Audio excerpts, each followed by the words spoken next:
The rain came down like shards of broken glass, slicing through the siren's red-blue pulse as Ethan Cole gripped the wheel tighter, his eyes fixed on the endless ribbon of wet asphalt ahead. Dispatch crackled through static, a single vehicle rollover, possible fatality. Just another night, he told himself. But beneath the hum of adrenaline, something restless stirred. Mara's voice cut through the wiper's rhythm, calm but urgent. Half a mile out, the world outside blurred, streetlights melting into the storm, thunder folding over itself. Ethan's heart sensed with the siren's rhythm, that familiar dance of chaos and control. Yet in the dark edges of his mind, a whisper echoed. Something about this call felt different, personal, as if fate itself had dialed 911. Ethan's pulse thundered louder than the storm as he leaned into the wreck. The jagged edges of metal reflecting flashes of blue. His voice broke through the rain. Measured, professional. A lifeline. "Sir, can you hear me?" he called, though his hands already trembled with the knowing. Ryan's face, pale beneath blood and rainwater, lay motionless against the seat. The air was thick with gasoline and lightning. Mara's voice echoed from behind, crisp with urgency. "We need to stabilize the frame before extraction." Ethan didn't respond. His mind flickered with memories. Ryan's laughter on a sunlit dock. Their last words shouted instead of spoken. Now, time stretched thin between them. One heartbeat too slow could mean everything. He pressed his palm against his brother's chest, whispering words that the storm swallowed whole. The metal screamed as the jaws of life bit through it, sparks hissing against the storm. Ethan crouched low, shielding Ryan's face from the debris. His voice steady, but trembling at the edges. "Stay with me, brother," he murmured, barely audible beneath the thunder. Mara's commands cut through the chaos, sharp, precise, anchoring. "We've got 30 seconds before we shift extraction." The world narrowed to rhythm, rain, siren, heartbeat, breath. Ethan's gloves slipped on the soaked harness as he braced Ryan's neck, the weight of duty grinding against grief. Each second stretched, one breath too late, one thought too slow. His training told him to stay detached, but the truth burned through every fiber. This wasn't a stranger. This was his brother. And the storm outside was nothing compared to the one rising inside him. The final cut of metal gave way with a sound that split the night. Ethan and Mara moved in perfect synchrony, practice colliding with panic. "We've got him!" Mara shouted, her voice trembling under the roar. Ethan slid his arms beneath Ryan's shoulders, feeling the dead weight, the faint pulse flickering against his fingertips. The stretcher wheels hissed through mud, sirens pulsing in the distance like an echo of his heart. Rain struck his face in furious rhythm, but his focus never wavered. He barked orders: "Clear airway, oxygen mask, go." But inside, his mind spiraled through memories of laughter and arguments that never found peace. Every second felt stolen, every breath a negotiation with fate. As they lifted Ryan into the ambulance, lightning carved their faces in white fire. Two brothers caught between past and oblivion. Inside the ambulance, the world shrank to the mechanical rhythm of survival. Beeps. Breaths. The hum of the defibrillator. Ethan's hands moved automatically. IV lines, pressure, bandages, vitals. Mara called out readings, steady as stone. Yet his vision tunneled. Ryan's face blurred between life and memory. He could still hear their last fight echoing in his head. "You walked away, Ethan," words now heavier than the rain pounding the roof. He pressed down on the chest compressions, whispering through gritted teeth. Not again. You're not leaving me again. His tears fell unnoticed, mingling with the blood. For one unbearable moment, the sirens faded, the world paused. And all that remained was the desperate rhythm of Ethan's hands, fighting to keep his brother tethered to life. The ER doors burst open, and the storm's howl was replaced by the hollow buzz of fluorescent light. Ethan and Mara rushed the gurney down the corridor, voices overlapping in a blur of codes and vitals. Nurses cleared the way. The world became motion and echo. Ryan's mask fogged with every shallow breath, his color fading beneath the hospital's harsh glow. Ethan's voice broke through the chaos, commanding, desperate, personal. He's still responsive. Keep pressure. Dr. Alvarez met them halfway, eyes scanning, hands already moving. Ethan's pulse refused to slow, but his composure fractured with every step. He wanted to tell them, "This is my brother," but the words stuck, locked behind the duty drilled into him for years. He was an EMT, not a brother. Not tonight. They wheeled Ryan into Trauma Bay 3. The air filled with the metallic scent of antiseptic and lightning, still clinging to their clothes. Ethan moved automatically. Bag valve mask, oxygen flow, compressions, but his mind had split into two timelines. One anchored in the present chaos, the other back on a lakeside dock years ago where Ryan laughed and told him he'd never need saving. Dr. Alvarez called for suction and a crash cart, his voice steady, detached. Mara's hand brushed Ethan's arm, grounding him, but his eyes were locked on Ryan's chest, rising and falling like a fragile tide. The monitors screamed with unstable rhythm. "Ethan," Alvarez ordered, "you need to step back." But Ethan couldn't, not from the gurney, not from the truth, not from the brother he'd already lost once. Time of accident? 1945. Response time? 5 minutes. The questions fired like bullets, clinical, detached, but Ethan's mind was no longer recording data. His gloves pressed to Ryan's chest as he counted compressions under his breath. Every push was a plea. Every exhale a confession. "I should have called you. I should have been there." Mara's voice drifted through the noise, measured, professional, but her eyes spoke what she couldn't say aloud. "Here, blood." Dr. Alvarez moved in, taking over compressions, his voice calm but final. "He's fading." Ethan stepped back, his hands shaking, staring down at the motionless chest.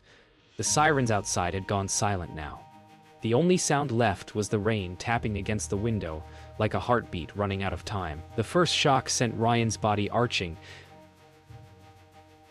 then collapsing into stillness. "Again," Alvarez said.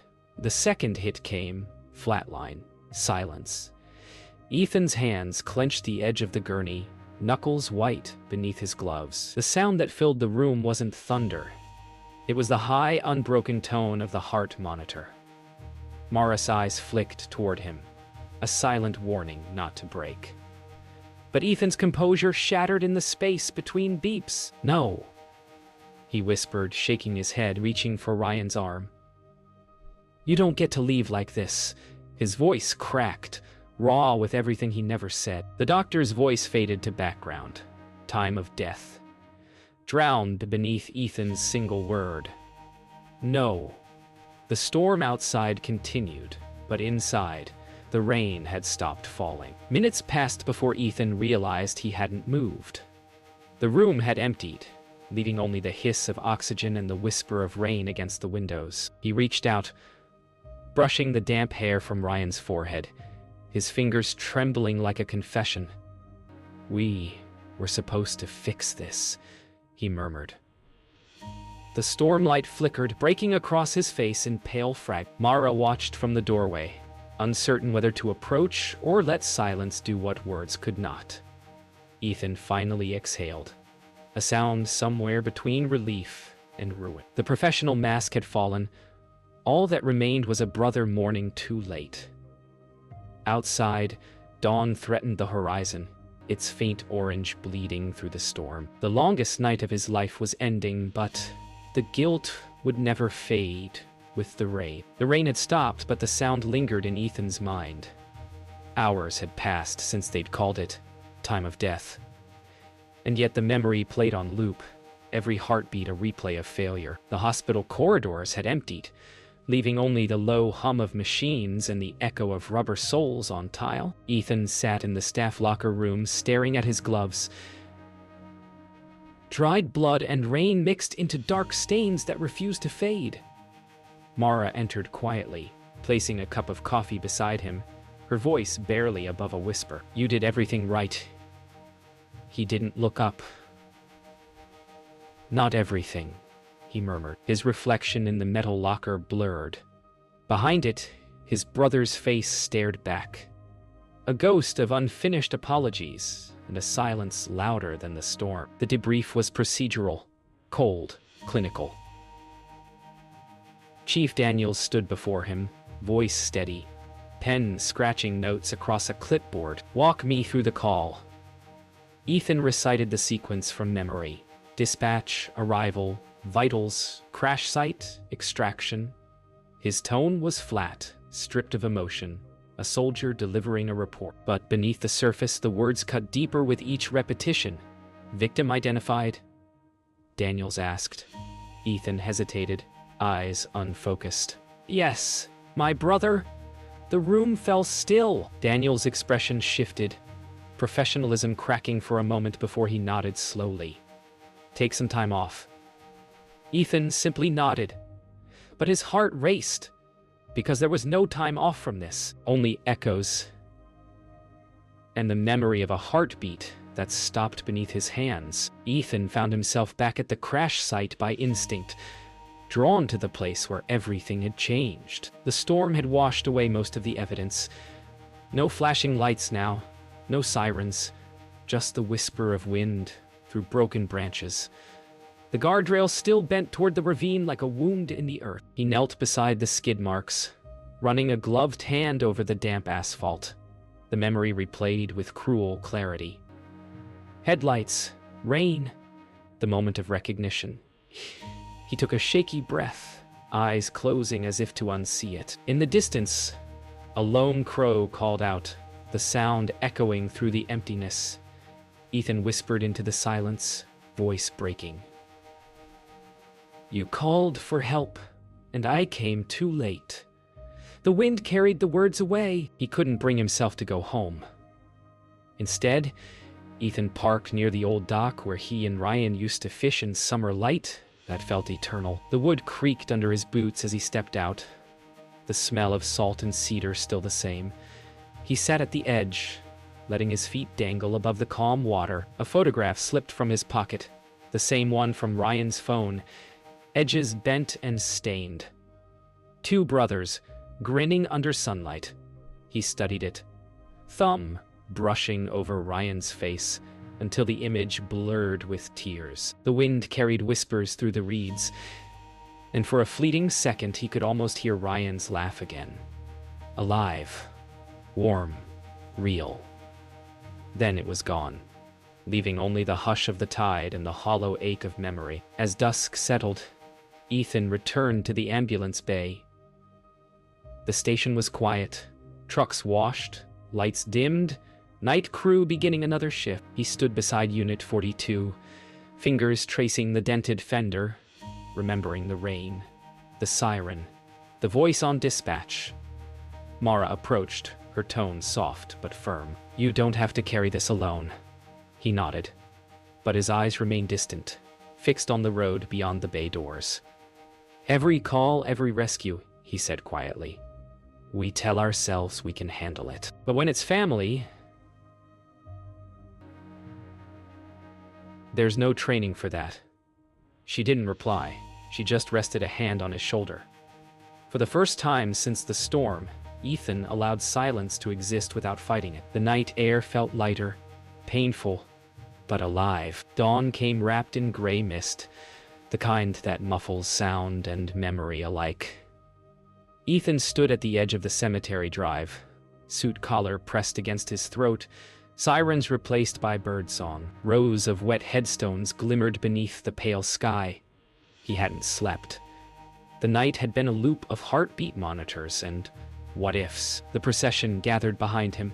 Family, cow-workers, strangers offering condolences he couldn't hear. When the pastor spoke Ryan's name, Ethan's knees weakened. Not from grief, but from the realization that the silence between them would never be filled. He whispered into the damp air, "I should have called." The words disappeared into the fog, answered only by the soft rustle of leaves. The sound of forgiveness arriving too late, but still arriving. Ethan stepped to the lectern, fingers trembling around the folded paper that had stayed dry only by chance. The chapel lights were low, candles flickering against stained glass that painted his face in blues and golds. He looked at the page, then let it fall. Ryan never waited for the right moment. He began, voice soft, cracking. He just lived. The crowd leaned in. Every word was an unraveling.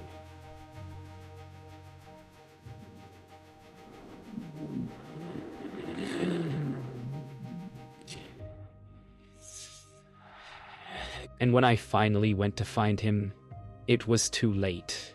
His throat closed. But if there's a heaven that hears regret, I hope he knows I'm still trying to reach him. Silence followed, heavy but tender. The kind that doesn't end but changes shape. After the service, the cemetery emptied slowly, the echo of footsteps blending with wind and prayer. Ethan stayed behind, fingers tracing the carved letters of Ryan's name. Mara approached quietly, setting a single lily beside the headstone.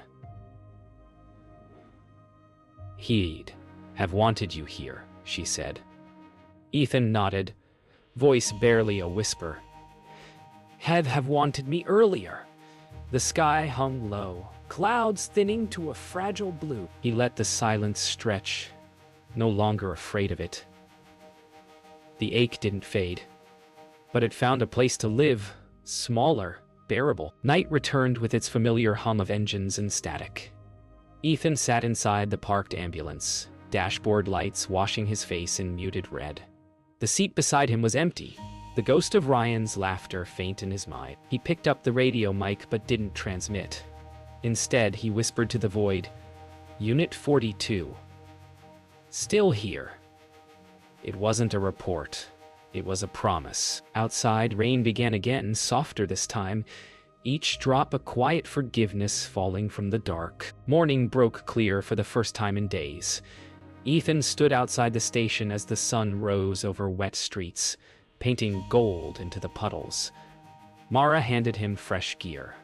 No words, neat. He looked at the horizon where rain once fell, feeling something shift, fragile but real. "Let's roll," he said softly. As the siren came alive again, it no longer sounded like grief. It sounded like purpose finding its way home. A week later, the world still smelled of rain. Ethan sat on the station's back steps, sunrise glinting off puddles, radio murmuring inside.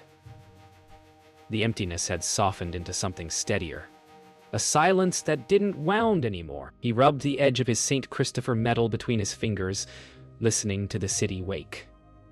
When the call tone finally broke the quiet, traffic collision, minor injuries.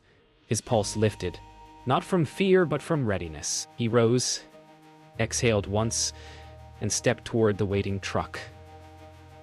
Duty hadn't forgotten him. It had simply waited until he was strong enough to answer again. The first call back was ordinary, a fender bender on a quiet avenue. But Ethan's heart thrummed with the memory of chaos. He moved through the motions with calm precision. Stabilize, assess, reassure. The driver, shaking but unharmed, looked at him with grateful eyes. "You saved me," she whispered. Ethan smiled faintly. "You were already safe. I just helped you remember it." In her trembling relief, he saw echoes of every life he'd touched, and the one he couldn't. It didn't hurt this time. It simply reminded him why he kept answering the call. Back at the station, Ethan logged the report, the pen steady in his hand.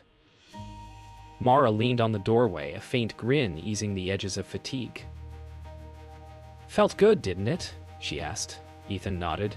"Yeah, feels like breathing again." Outside, the world glimmered with sunlight, puddles drying into faint, silver ghosts. For the first time, he didn't feel haunted, just human. The job was still heavy, but it no longer crushed him. It carried him forward, call by call, heartbeat by heartbeat. That evening, Ethan drove back to the dock where it all began. The water shimmered beneath a violet sky, calm and endless. He placed Ryan's photograph on the railing, weighted by a flat river stone. "Still with me?"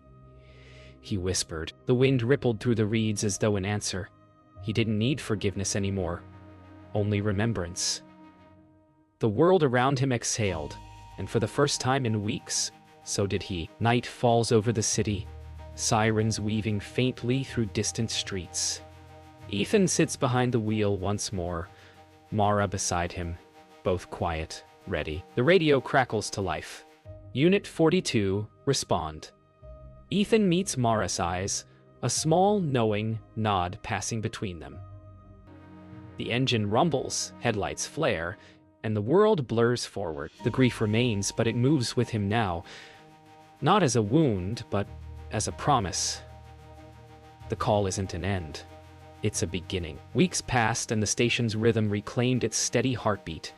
Ethan's name returned to the duty roster, this time paired with a new recruit, Jordan Lee, bright-eyed, steady-handed, eager to prove himself. Watching the young EMT stumble through gear checks, Ethan felt something stir. A recognition of who he once was before the storms. "You will make mistakes," he said quietly, fastening his vest. "Just don't forget who's inside the uniform." Jordan nodded, eyes wide. The words weren't a warning, they were an inheritance. Their first call together came at dusk, a cyclist struck by a delivery van. Ethan guided Jordan through each step, voice low but firm. "Stay with me. Check pulse, airway, pressure." The young medic's hands shook, but steadied beneath Ethan's calm cadence. The scene replayed an old nightmare, but this time, Ethan's fear transformed into focus. As the patient's breathing stabilized, he met Jordan's eyes and saw gratitude there. The kind that reminds you why you came back. Back at the station, Jordan paced, replaying every detail aloud, his adrenaline still high. Ethan listened, smiling faintly, then clapped a hand on his shoulder. "You did good. The shakes mean you care." The younger medic exhaled, tension draining away. For the first time, Ethan saw himself not as a man haunted, but as one passing the torch. Maybe that was the lesson Ryan had left him. Not survival, but continuity. A letter arrived weeks later from the cyclist's family. "Thank you for giving us back our son." Ethan read it twice, the words softening something deep within. He slipped the note into his locker beside the old photo of him and Ryan. Two brothers, one living, one guiding from somewhere unseen. He whispered, "You'd like this kid." The silence that followed wasn't empty. It was full of understanding. Another dawn, another call. Ethan and Jordan climbed into Unit 42, the sirens hum beginning anew. "Ready?" Ethan asked. Jordan grinned, buckling in. "Always." The city blurred past in golden light, reflections of movement and purpose. For Ethan, each mile was no longer penance, it was promise. Ryan's memory rode beside him now, not as a ghost, but as the echo of a life that taught him to keep answering when the world called for help. The call came near midnight, an overturned fishing boat off the coast. Ethan's pulse steadied as he and Jordan raced through the sleeping streets. Ocean wind, thick with salt and memory. The scene mirrored his nightmares. Flashing lights, wet asphalt, the scent of diesel and rain. But this time, the calm inside him was real. As they reached the pier, the waves glowed silver under the moon. rescuers hauling two soaked survivors ashore. Ethan waded in, jacket clinging. Hand sure, voice steady. You're safe. Stay with me, he said, guiding a trembling man to the gurney. Behind the chaos, the dock stretched into the dark, empty except for a faint reflection. A figure in the water's glass who looked too much like Ryan, nodding once before fading beneath the ripples. Hours later, the storm had passed, but the sea still breathed heavy. Ethan sat on the pier's edge, peeling off soaked gloves, his eyes lost in the horizon. Jordan approached hesitant. How do you do it? Just keep going. Ethan smiled faintly, the kind that carries both wisdom and sorrow. You don't. You carry it. And one day, it carries you back. The younger man nodded, the truth sinking deeper than the tide. Ethan looked back to the water, calm now, serene, endless. And for the first time since that night, he didn't feel haunted. He simply felt connected, as though every soul he'd touched still lived somewhere in the quiet between the waves. By noon, Ethan found himself back at the station, the world humming with quiet normalcy. He stood before his locker, staring at the photo, two brothers on a dock, laughter frozen in sun. He didn't speak this time. He didn't need to. The ache had become a companion, not a chain. Mara entered, leaning against the doorframe, her eyes tracing the same photo. He'd be proud, you know, she said softly. Ethan nodded, closing the locker gently. So am I, he replied, meaning it. For Ryan, for himself, for the ones still breathing. The dispatch tone sounded from the hall, echoing like memory, made rhythm. He turned toward it without hesitation. That night, the call was routine. A medical emergency at a coastal diner. But as Ethan knelt beside the patient, listening to the labored breath, he felt something shift inside him. He spoke softly, reassuringly, his tone carrying both empathy and certainty. The woman gripped his hand. You sound like someone who's lost, but still knows the way, she whispered. Ethan smiled faintly. Maybe that's how you find it.